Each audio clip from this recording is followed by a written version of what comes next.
Bayangkan, Ma, seorang ibu muda, sendirian, dengan 3 anak kecil yang harus ia rawat.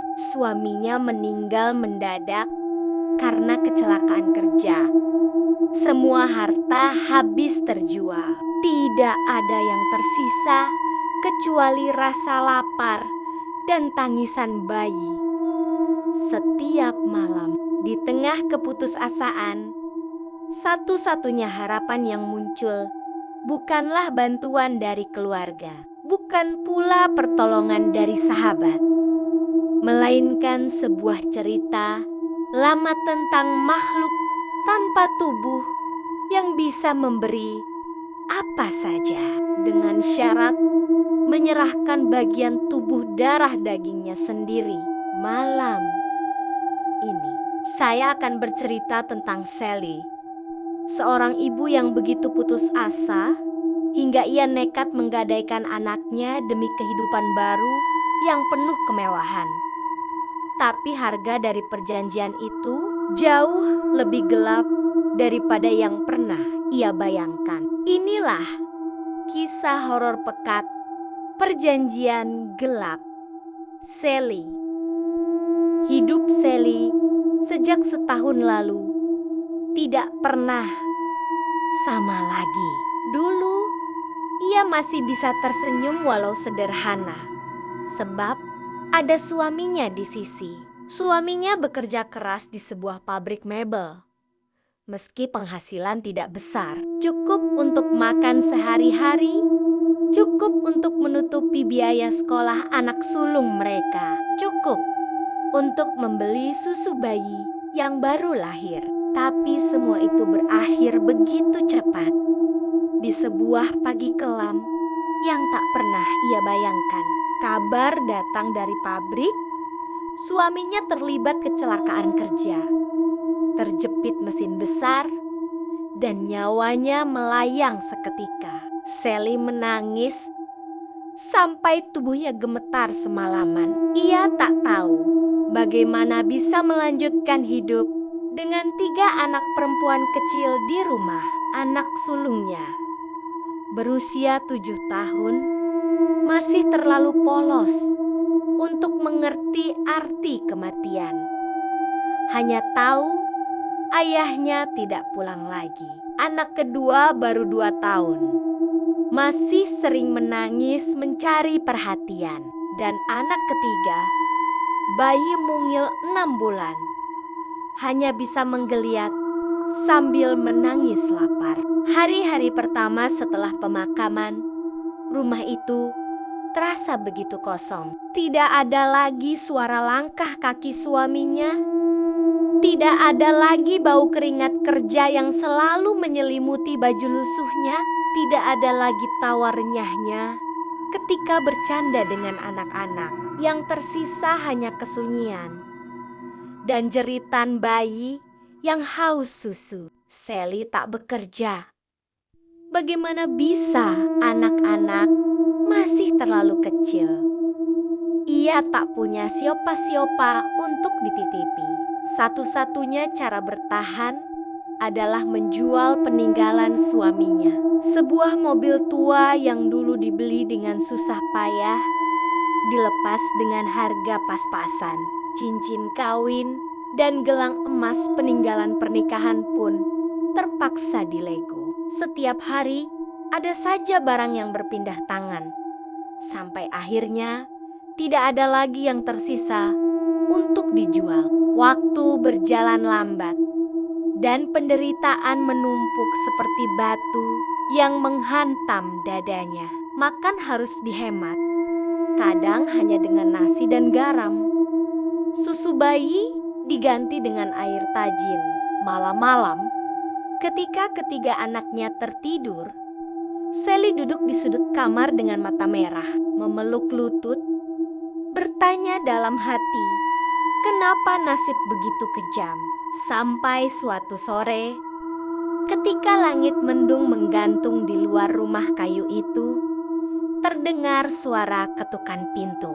Sally membuka dan di hadapannya berdiri seorang pria yang tak asing. Wajah itu ia kenali betul, teman karib suaminya, orang yang sering datang ke rumah dulu, yang kadang ikut makan bersama mereka. Pria itu kini tampak lebih gagah, mengenakan kemeja rapi, jam tangan mahal, melingkar di pergelangan. Ia tersenyum hangat, menanyakan kabar Sally, menanyakan kabar anak-anak. Sally mempersilakan masuk.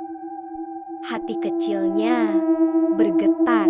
Dulu, sebelum menikah dengan suaminya, Sally pernah diam-diam menyukai pria ini. Ada daya tarik pada sikap dewasa dan cara bicaranya. Namun, ia tak pernah berani mengutarakan. Sebab sahabat suaminya itu sudah menikah dan memiliki keluarga. Sekarang pun, ia hanya bisa menelan rasa yang sama, terkubur di dalam hati. Namun kehadirannya menyalakan api harapan baru. Sally melihat rumah tangga pria itu makmur.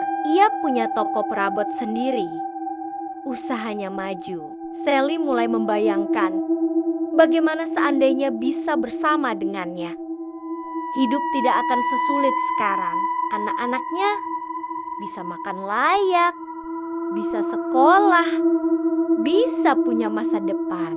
Tapi pria itu hanya datang sebentar, memberikan sedikit uang sebagai bantuan, lalu pamit. Tak ada tanda-tanda ia berniat lebih dari sekadar menjenguk keluarga sahabat lama. Sally hanya bisa menatap punggungnya yang menjauh dengan perasaan hampa. Malamnya, saat anak-anak sudah tertidur, Sally teringat sesuatu. Sebuah cerita lama dari neneknya yang dulu sering ia dengar saat masih kecil. Cerita tentang makhluk gaib yang bisa mewujudkan keinginan manusia tapi tidak punya tubuh. Makhluk itu hanya akan datang jika dipanggil dengan ritual tertentu. Nenek pernah bilang, syaratnya sederhana tapi menakutkan. Sehelai rambut, setetes darah, potongan kuku tangan, segenggam beras pulut, dan sebatang lilin. Dulu, Sally hanya menganggap cerita itu dongeng seram sebelum tidur. Tapi kini, dalam keadaan terjepit, cerita itu kembali bergema di kepalanya. Pikirannya berkelana antara kenyataan pahit dan imajinasi menakutkan. Apa benar makhluk itu ada? Apa benar ia bisa mengubah nasib? Beberapa hari ia gelisah. Setiap kali menatap anak Anania yang lapar, setiap kali ia melihat wajah polos bayi mungilnya yang menangis kehausan, pikirannya makin terdesak. Ia ingin lepas dari penderitaan ini. Ia ingin kembali hidup enak. Ia ingin pria kaya itu berada di sisinya. Dan malam itu, hujan turun deras, petir menyambar jauh di langit. Sally berdiri di ruang tengah rumahnya yang remang, membawa sebuah mangkuk kecil berisi beras pulut. Ia sudah mencabut sehelai rambut dari kepalanya, memotong kuku jarinya, dan menusuk jarum ke ujung jari hingga keluar darah. Setetes lilin menyala, sinarnya bergetar diterpa angin dari celah dinding. Jantungnya berdegup keras, keringat dingin membasahi leher. Ia teringat wajah suaminya. Lalu teringat wajah pria sahabat suaminya itu. Bibirnya bergetar, berdoa dalam hati, lalu mengucapkan kata-kata yang somar-samar. Ia ingat dari dongeng neneknya dulu. Ruang itu hening. Hanya suara hujan menimpa atap. Lilin bergoyang, lalu apinya melebar seakan tersedot sesuatu. Bayangan di dinding bergetar, lalu membentuk sosok aneh. Makhluk itu datang. Bayangan hitam di dinding mulai bergerak sendiri. Tidak ada tubuh, tidak ada wajah, hanya bentuk kabur seperti asap pekat yang berputar. Udara mendadak dingin menusuk tulang. Anak-anak di kamar mulai menggeliat. Bayi kecil menangis pelan. Sally menutup mulutnya dengan tangan. Takut suaranya terdengar. Lalu terdengar bisikan. Bukan dari luar, tapi langsung masuk ke dalam kepalanya. Suara itu serak. Seperti ribuan serangga berbicara bersamaan. Apa yang kau inginkan, manusia? Sally gemetar. Ia ingin berlari, ingin membatalkan semuanya. Tapi bayangan itu sudah muncul dan hatinya terlalu putus asa untuk mundur.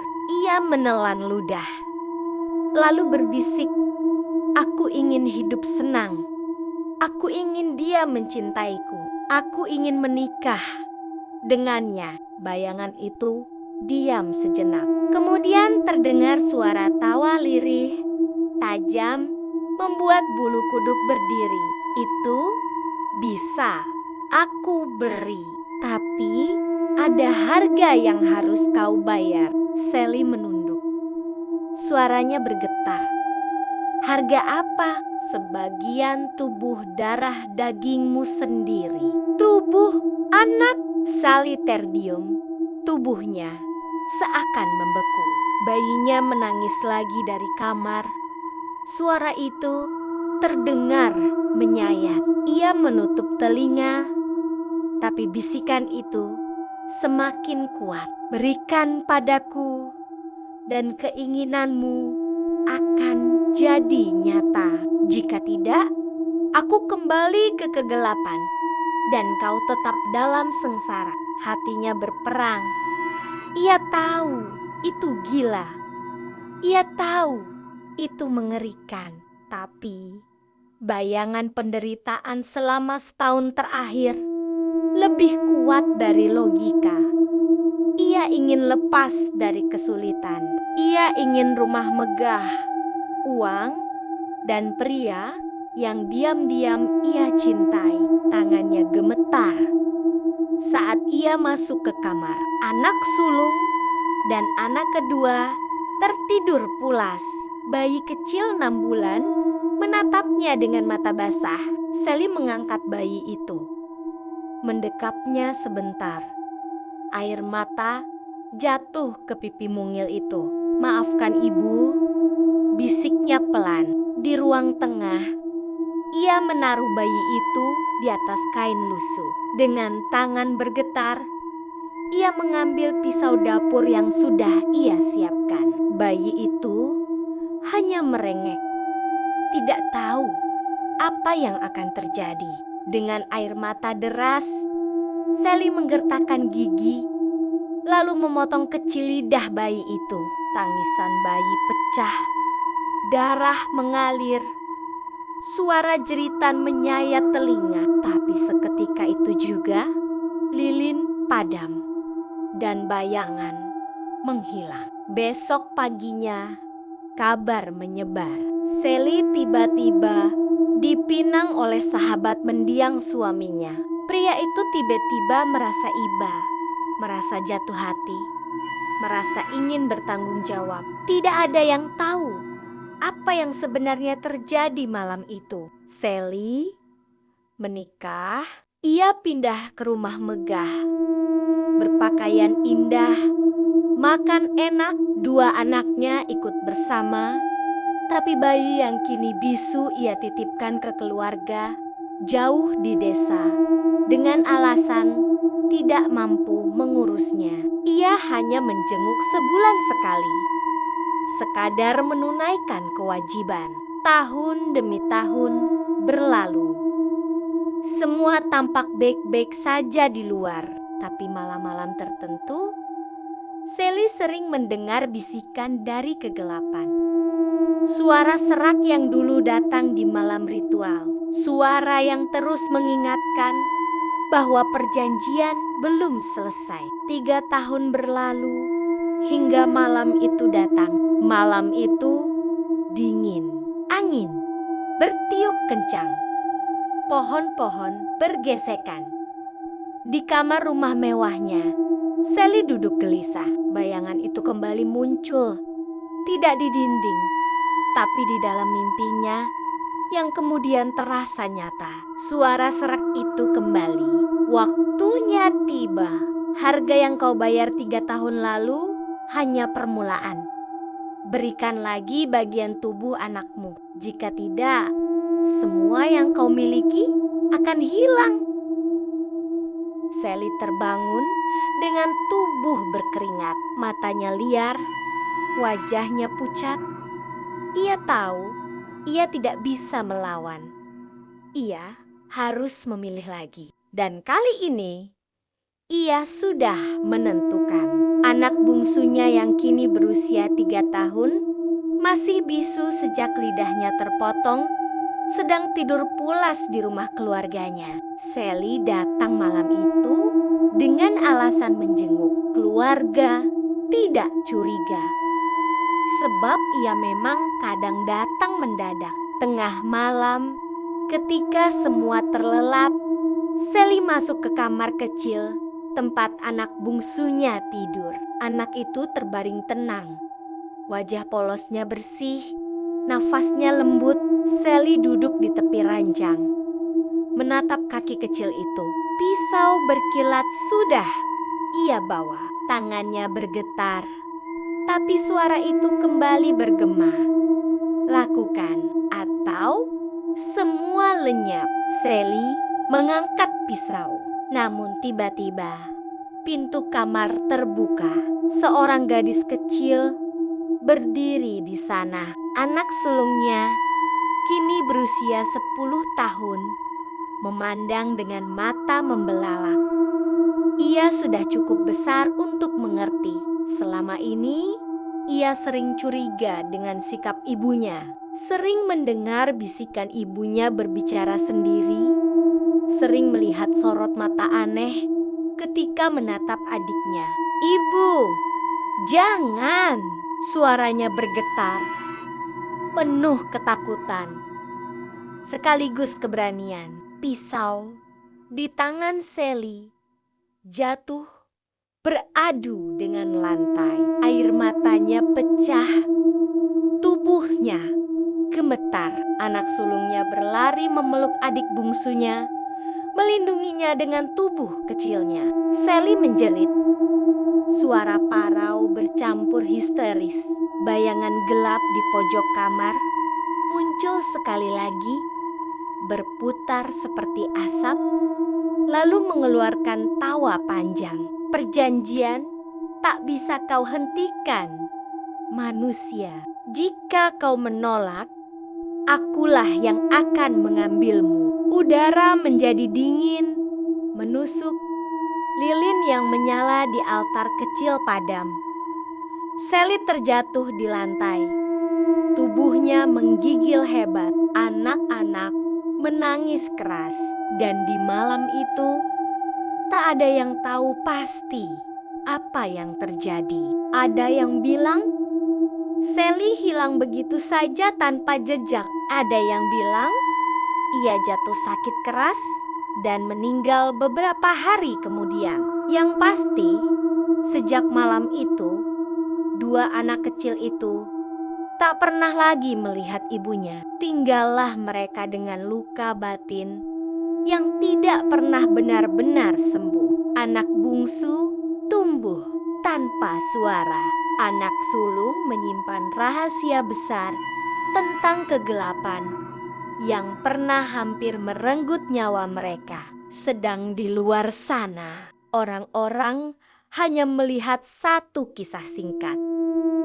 Seorang ibu yang akhirnya binasa karena menggadaikan anaknya sendiri demi mengejar kesenangan dunia. Dan bisikan itu entah di mana kini bergema, menunggu manusia lain yang cukup putus asa untuk memanggilnya kembali.